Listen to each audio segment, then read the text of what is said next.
আসসালামু আলাইকুম গাইস, আপনারা সবাই কেমন আছেন? আশা করি সবাই ভালো আছেন। আলহামদুলিল্লাহ আমিও ভালো আছি। তো মারিয়ার ইউটিউব চ্যানেলে আপনাদের সবাইকে স্বাগতম, অথবা মারিয়ার ফেসবুক পেজ থেকে আপনাদের সবাইকে স্বাগতম। আজকে আমি যে রেসিপিটা নিয়ে আসলাম আপনাদের মাঝে, সেটা হলো একটা চিকেন কারি বলতে পারেন এটাকে। তো ইত্যাদিতে প্রতিদিন একই খাবার ভালো লাগে না, বাট এই জন্য আজকে একটু খাবারটা চেঞ্জ করলাম। সো আমরা তো ভাজা পোড়া খাই না, এক একদিন এক এক ধরনের ডেজার্ট বা আইটেম বানাই, বাট আজকে যেটা বানাইতেছি, এখানে নিয়েছি আমি মুরগির বেস্ট পিস এক পিস কিউব করে কেটে নিয়েছি।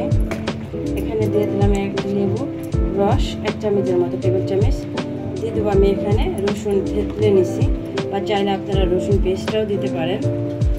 সো দিয়ে দিলাম স্বাদ মতো লবণ।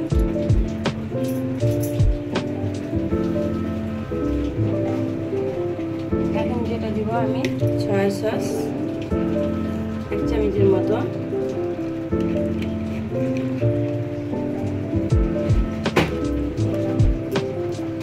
এবার দিয়ে দেবো আমি ম্যাগি সস,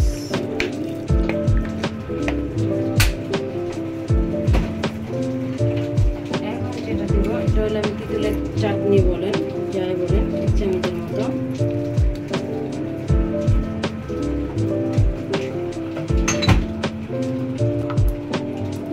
এখন দেবো আমি একটু টেস্টি সল্ট,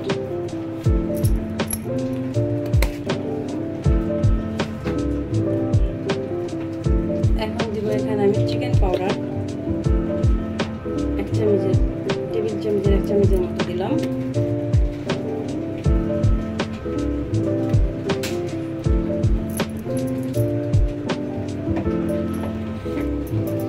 তো এবার দিব আমি মরিচের গুঁড়া,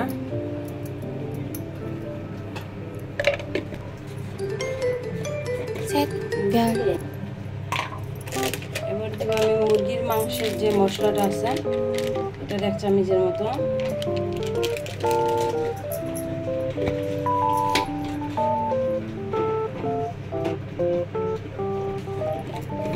একটু দিলাম আমি ধনিয়ার গুঁড়া,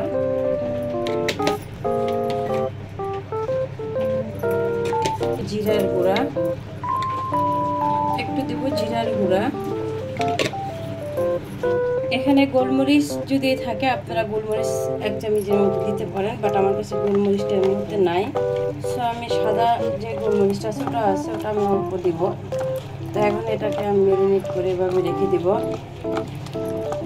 আধা ঘন্টার জন্য আমি ম্যারিনেট করে রেখে দিলাম এটাকে।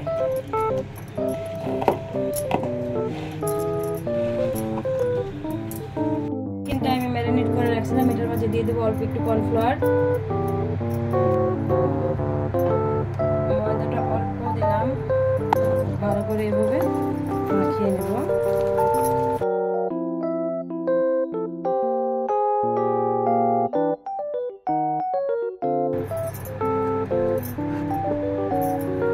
এখন আমি এটার মাঝে দিয়ে দেবো একটু রসুন কুচি,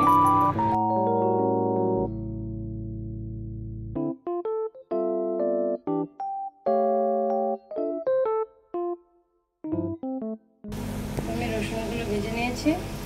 এবার দিয়ে দেবো চিকেনগুলো,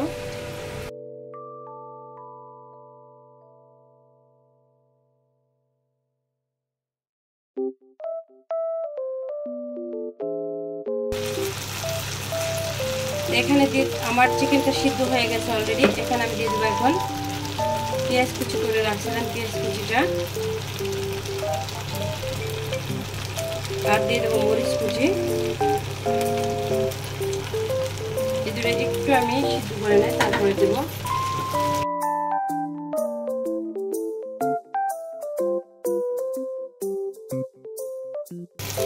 তো এখন দিয়ে দেবো ক্যাপসিকামগুলো। আমি এখন 2 পদের ক্যাপসিকাম নিয়েছি, হলুদ ক্যাপসিকাম আর হলো লালটা। আপনারা চাইলে যে কোনো কালারে নিতে পারেন, আমি যেখানে সেটাই নিতে, যেমন কুচুয়া।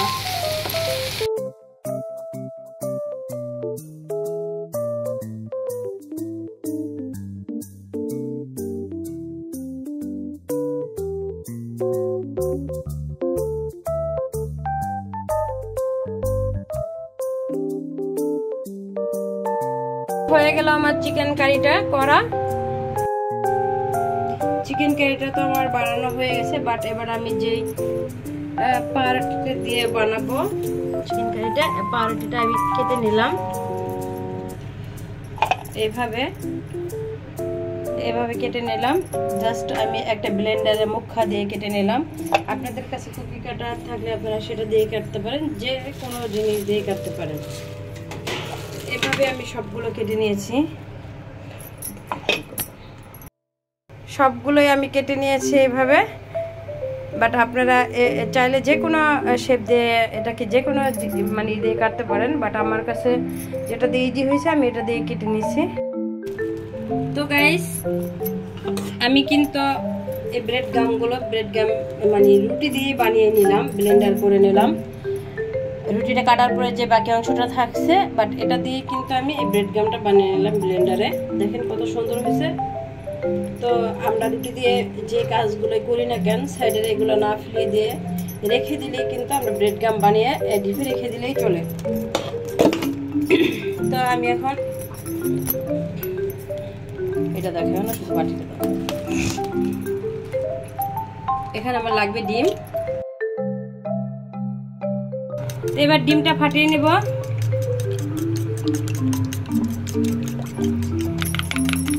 এখানে আমি নিয়েছি 2 চামচ ময়দা একটু পানি দিয়ে এভাবে আঠালো করে আর কি গোলায় নিলাম। এখন যেটা করব আমি এইভাবে আঠাটা লাগাই দিব পাড়াটার পাশে, যাতে একটা পাড়াটা আরেকটা পাড়াটা লেগে থাকে।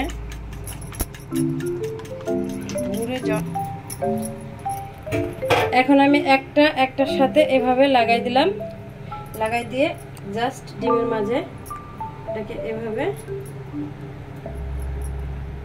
করে নিলাম। এবার আমি ব্রেড গামের মাঝে এটাকে পুরো মিলিয়ে নিব ব্রেড গাম দিয়ে।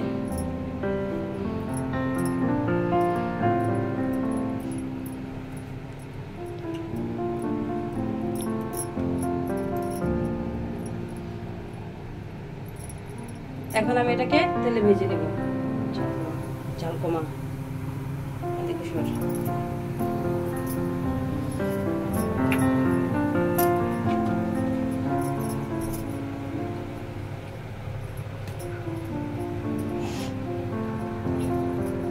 তো এই যেভাবে আমি আঠাটা আবার লাগিয়ে নিলাম। এবার আরেকটা ব্রেড আমি এভাবে উপরে দিয়ে দেব, জাস্ট দিয়ে একটু টিপে দেব সাইডটা, এইভাবে জাস্ট দিয়ে দেবো। এবার আমি ডিমের মাঝেটাকে ভালো করে কোট করে নেব।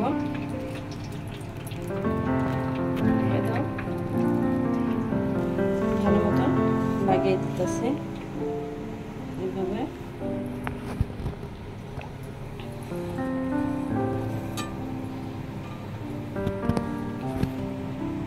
আপনি জাস্ট ব্রেড গাম কিনতে হবে না, আপনি যে রুটি দিয়ে এটা তৈরি করবেন এই রুটি দিয়েই আবার আপনি ব্রেড গামটা বানিয়ে নিতে পারবেন সেইভাবে।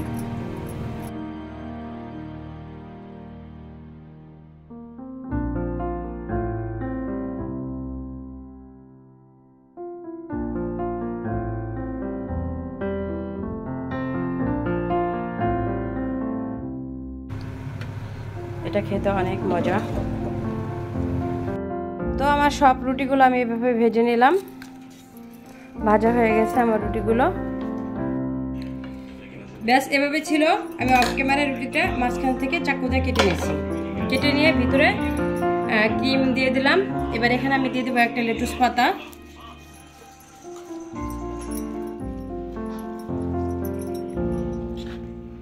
এবার ভরে দেবো ভিতরে চিকেন কারিটা।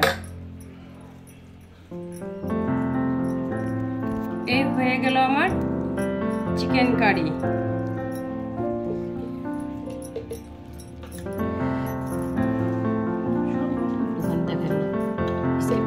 তো গাইস, আমি চিকেন কারিটা বানিয়ে নিয়েছি। এবার আমি এটাকে একটু ডেকোরেশন করে দেব, একটু মেয়োনিজ,